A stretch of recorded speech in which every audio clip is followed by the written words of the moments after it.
Dakatarisa kudenga mtsotsi pamatama ose imo ndosora ndichitenderera ndichiona zvinhu kufamba sei. Hapana chimwe chinodisappointa chandasangana nacho zukuru. Munhu akada kuzama kubira chemberere.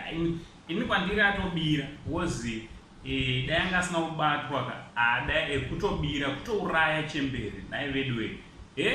Zvakanaka here vazukuru, asi tingataura zvakanaka here zvada kuitwa nemuchinda. Right, tera ndataura nyaya yangu. Usati wasubscribe ndipo wasubscribe, woisa notification bell kuti pega patino upload a video you will be notified. And so inzwai kanyaya iri panapa nekukasika. Amazwana ndikuita fast wazukuru.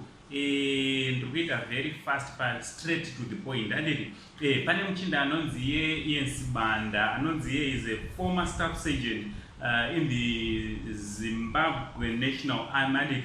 And he tried to rob an elderly woman who has recently sold a house for $20,000 US.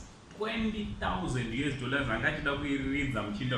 But aita munyama manje wekuti muzukuru wacho abva akurumidza aona kuti apane zvoda kuitika.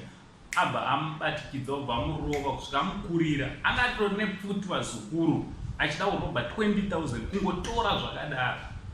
Zvakanaka here vazukuru. Mweya wacho wapinda vanhu wekuti especially kana ari musoja ndiye anofanira achitoprotecta vanhu, but ndiye atova mhandu yevanhu.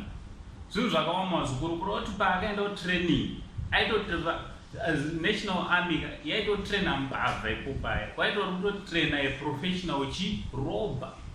Zvinhu zvinorwadza vazukuru, zvinhu zvinorwadza, zvinhu zvinoshungurudza mwoyo kuzoti tine vanhu vane mwoyo wakadai muZimbabwe. Handiti so what's your take about this guy? Handiti ngataura nei kumacomment naAnko Senda ngondikuzivise zviri kuitika zvaitika kuBulawayo handiti yekuSkies. Handiti naAnko Senda tichiti much love.